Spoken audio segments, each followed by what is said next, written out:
All right, everybody.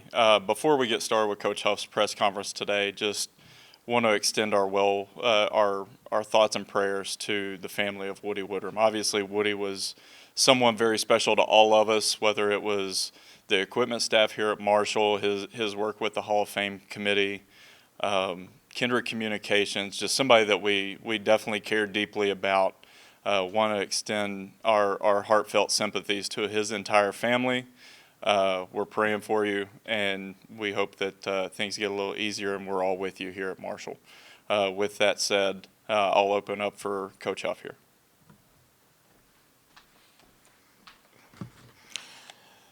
Good afternoon. Obviously, I echo Grant's sentiments as well. Condolences to the family of Woody.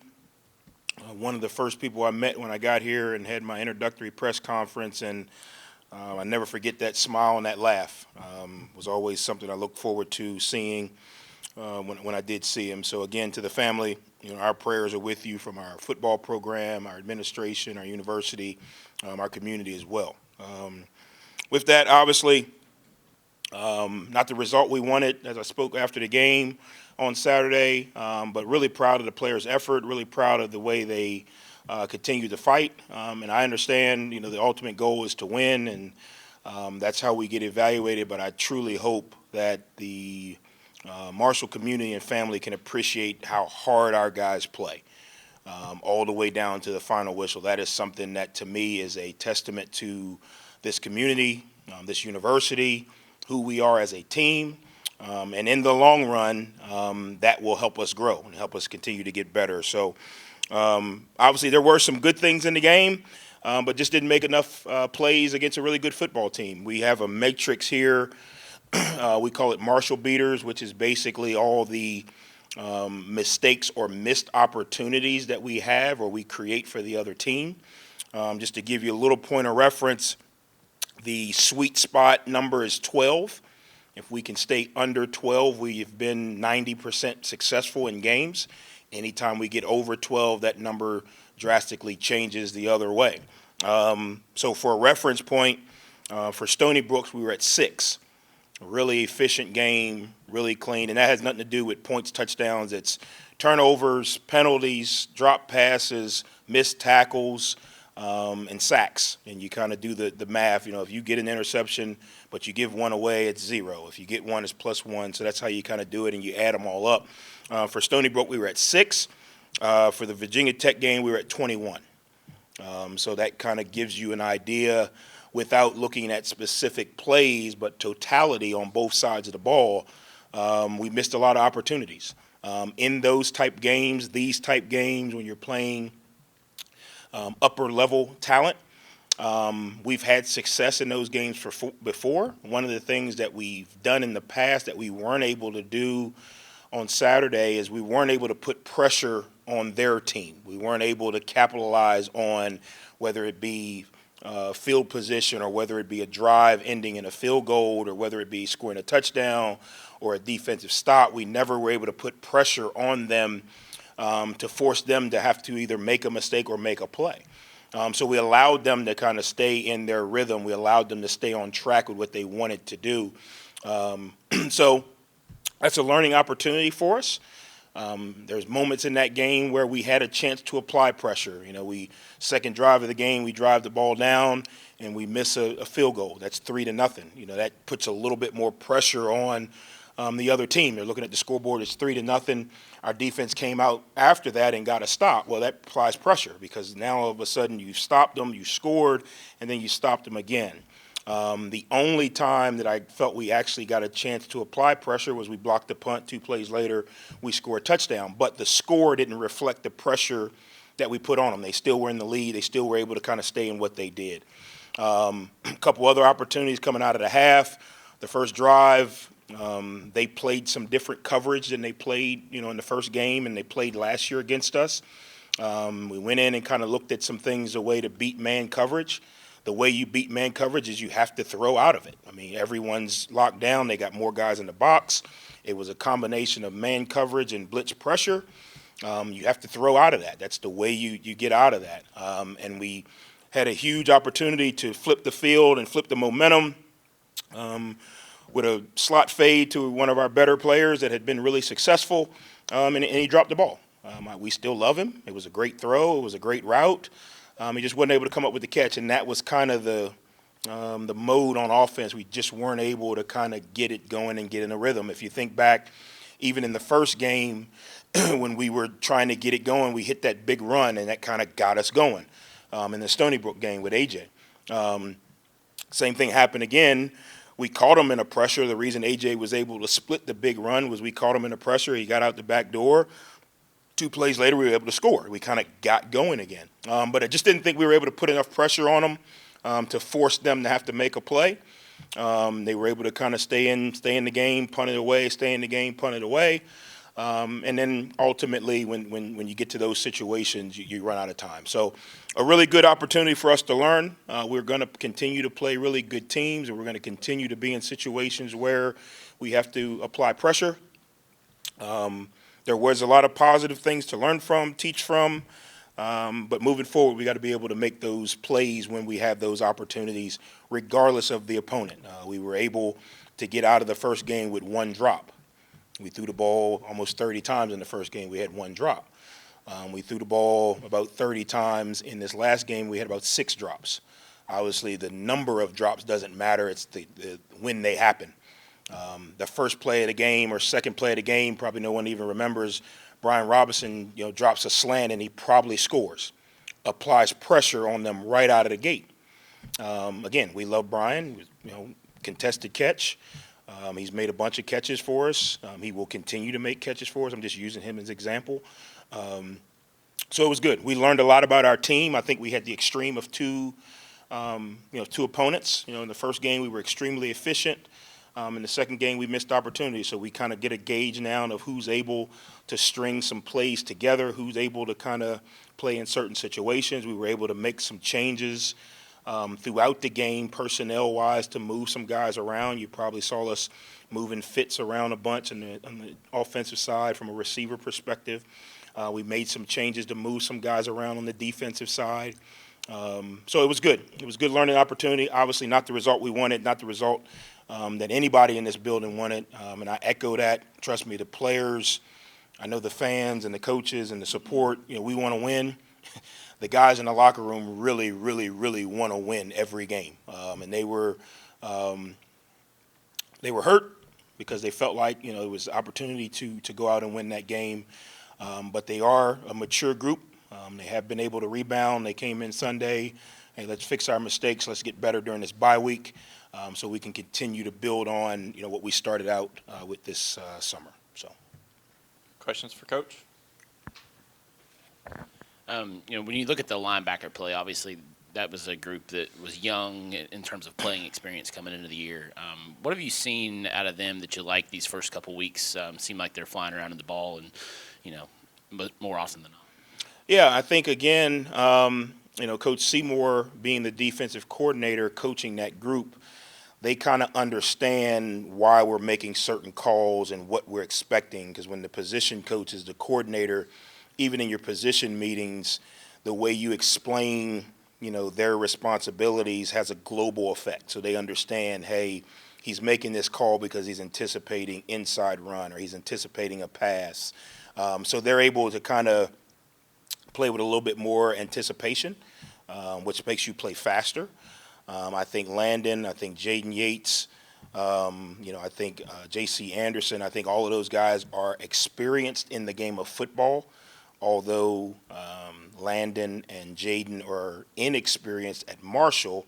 Both of them have played at a high level. So when they are able to get explained to them, kind of the whys to some of the defensive things that we do, it helps them kind of communicate on the field.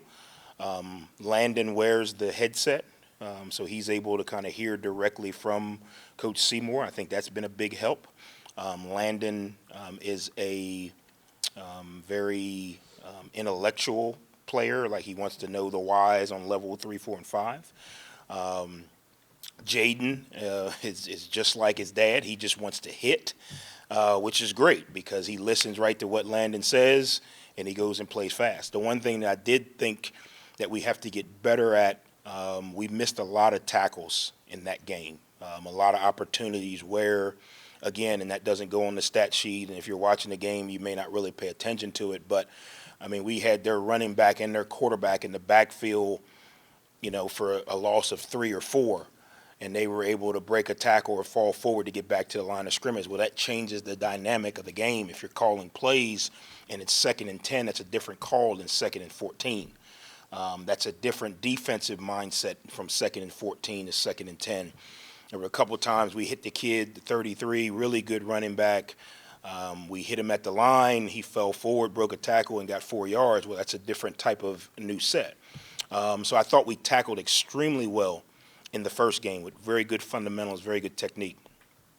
I thought in this game we were a little, I don't like to say reckless, but we were laying out, leaving our feet, trying to dive at their ankles instead of coming to balance and, hitting on the rise. So those are things you point out, because from a defensive perspective, you can leave the game and say, man, the defense played really well, which they did. But there's still room for improvement. And we talk about it all the time. It's not one side or one unit plays good and everybody else doesn't.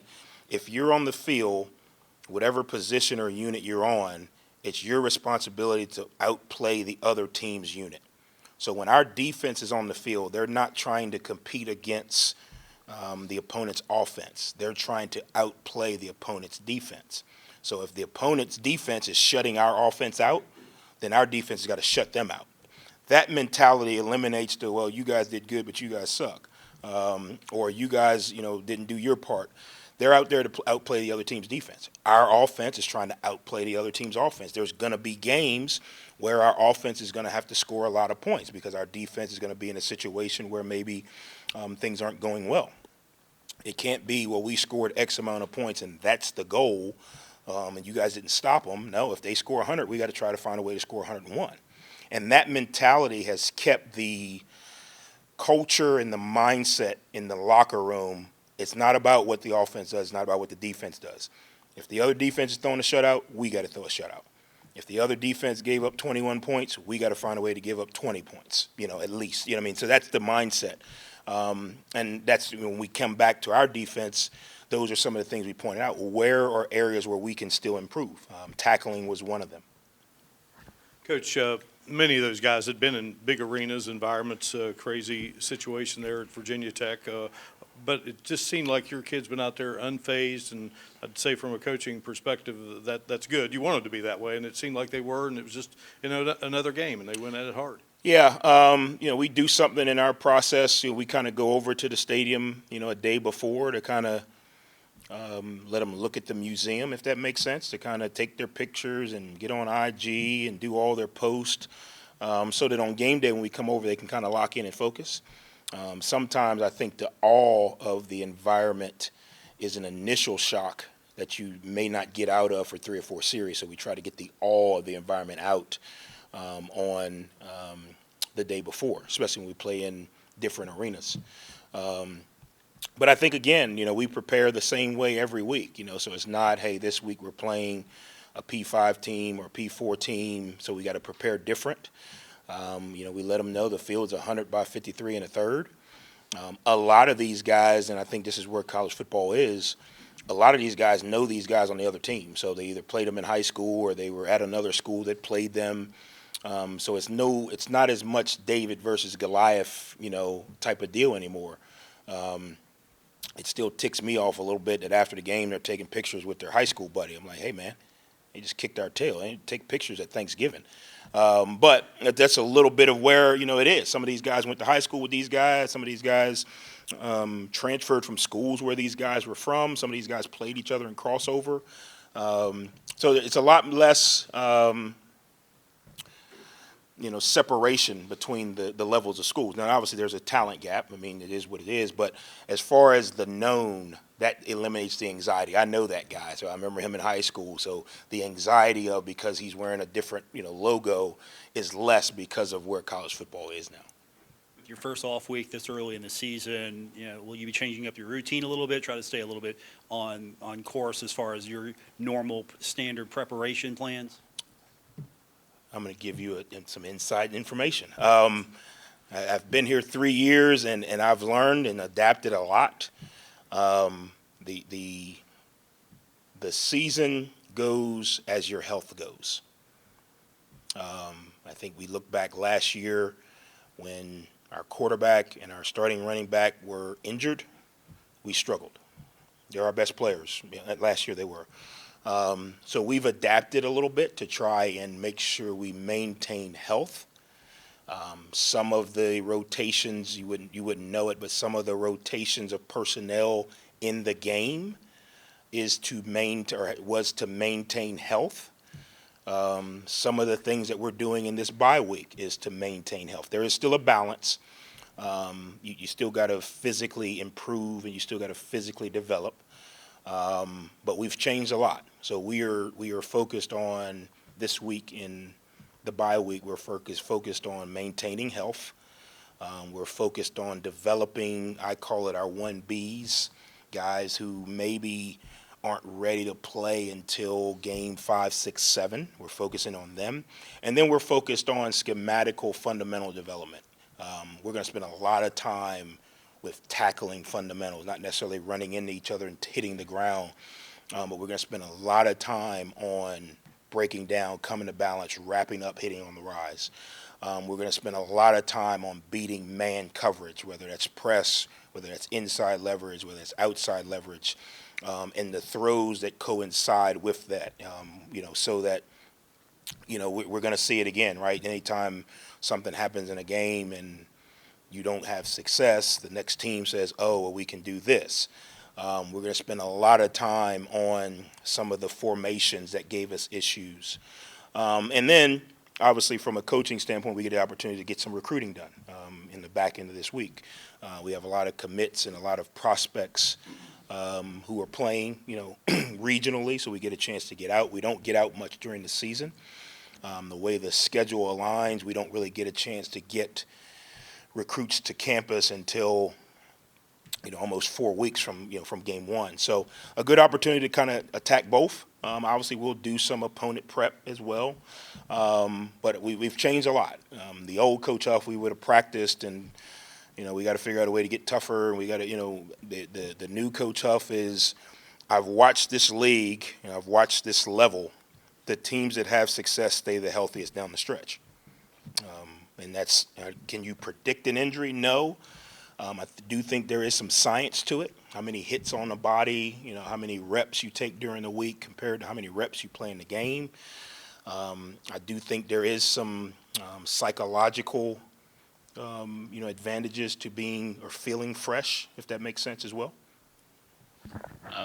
In keeping with the health subject, Isaiah Gibson hasn't appeared in a game yet this year. Obviously, legs missed the first game, and then came out a little bit in that second game. How close are they to returning to the field, and how important will it be to get them back to talk about that defensive line depth? Yeah, well, both of them have an opportunity to return this season. That obviously a medical decision of when. I think legs is a little bit farther ahead than Gibson. Neither one of them is definitely out, today or whatever it may be. One is, I think when I say legs, because he's been able to play, Gibby is still working back. Not being secret, but without giving medical advice or medical prognosis, because the one thing I am not is a doctor. Well, it's a lot of things I'm not, but a doctor would be up there near the top.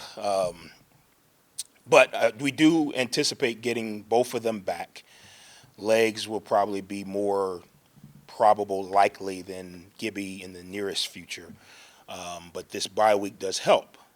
So there's a lot of kind of how do you manage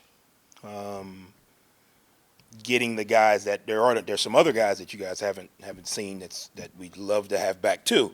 But there's how do you manage getting those guys ready, but also, okay, if they're not ready, who's going to play? So how do we get the next guy ready? I don't know if you guys even paid attention. Judah Kulu missed the first game. He came back Saturday, had a huge game. Was a big addition for us. We didn't have him the first week. Him continuing to get healthy is going to help our D-line rotation and depth. So there's a few guys that, we do anticipate getting back. I'll be honest, my kind of feel on it is once you get past game 6, 7, you got to make a decision on the kid's eligibility and future. If he's only going to be able to play 4 games, but he has an opportunity to return with eligibility, you got to have a conversation with his family and him and the doctors. I try to stay out of that because I don't ever want a kid to feel like Coach Huff is pressuring me to get back. I try to tell him we're going to support him. Our medical team does a phenomenal job of giving them the runway. Hey, this is what it looks like 2 weeks, 3 weeks, 4 weeks down the road. And then we try to include the parents because I think that's when you're talking where college football is now, you're talking eligibility and all of those things. So there are a few guys that we do anticipate getting back sooner rather than later. And then there's a couple guys that we got to continue to see how their progress goes based on what our medical team is allowed to let them do, getting to. It's not just when's he come back and play. Okay, when's he come back and start, getting into practice and conditioning. And, it's one thing to be cleared on the medical side, hey, you're healthy. It's another thing to be in shape, and be in game, shape, if that makes sense. So all of those things go into it. Every time somebody does go down, as a coach, you're like, okay, how do we manage this unit or how do we manage this position so that we don't get into a situation like we did last year? And some of it's uncontrollable. I do understand that. But some of it is, if you have a good plan of attack, you can manage it at least, if that makes sense. You talked a little bit about the environment, Lane Stadium, last week. To go from there and now go to a place that has over 100,000 fans, how much of a challenge is it to play in front of an environment like that, but how also is that beneficial to help you guys go down the line? Yeah, I think obviously both environments, both fan bases are phenomenal. The one thing that gives us a comfort is that we know the Marshall fan base always travels. And that's honestly what the two things that really hurt me when we don't play well. I know you guys think it done, but the two things that really hurt me, going in the locker room and looking those kids in the eye and knowing that they put in so many hours and so much hard work. Like no one sees these guys out here, after practice. No one sees these guys out here in the middle of the day catching balls and running routes and working on fundamentals. No one sees these guys in the meeting rooms and the film rooms late at night putting those hours in. So as a coach, that hurts. The other thing is I know this community supports us and our players so much, and when we don't have success, I know it hurts so many other people. Those are the two things that really weigh on me. With that being said, we do have a strong fan base, a strong support system, so I know they're going to support us whether it's 110,000 or whether it's a 50,000 seat stadium. That's what gives these guys the confidence to come back to work. And I know I get it. It's the world we live in, and everyone's, gets upset when things don't go right. And fans have the right. I'm one coach that believes as a fan, you have a right to have an opinion. You have a right to be upset when things don't go well. You have a right to cheer when things go well. But that support that you do give helps us go into these environments with the right confidence. It helps us go into these environments where people say you don't have a chance. I was going to address it next week, but does anybody know the last time Ohio State lost to a G5 school in the shoe? Steve, you got anything? This is usually your lane. 1939, Cornell. 1949, they lost to Iowa pre-flight. That does not count anymore because that school is no longer.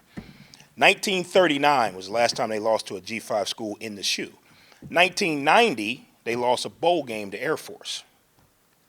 So, Steve, put that in your notes for next week. 1939. Now, does anybody know how we draw those two together? Because we broke a record from the 1930s in the first game. So the plan is to go out and break another record from the 1930s. I am working in the 1930s game plan mindset this year. So any 1930s history, Steve, get it to me. And yes, single wing. We're probably going to have to go Maryland T, Maryland I. But no, obviously it's a daunting task. But to me, that's what Marshall has always stood up against, daunting task. What we were able to come back from, daunting task. What we were able to build to, daunting task. Where we're at now, daunting task. Over 100 years before we had a baseball stadium, right? Close to it, daunting task. And I don't take those things, I don't take those things lightly. I mean, Marshall's a place that attacks daunting tasks. Now, don't get me wrong, it's going to be an uphill battle. And we've got a lot of work to do to get ready, but we have no fear or apprehension in the mission. And I think our players in the locker room feel that way. I think our staff feels that way. Obviously, we got to go and continue to be really efficient. If we can do that, things work out. So we're excited about it. What kind of helmets did they wear back in the 30s? I don't even know if they wore helmets. That would be a Steve question. They may have been the leather. I was and thinking actually, leather, but we may have a better chance if we convince them to wear leather helmets because it may slow them down. And that may be just what our guys need to get down the middle of the field or get in the backfield.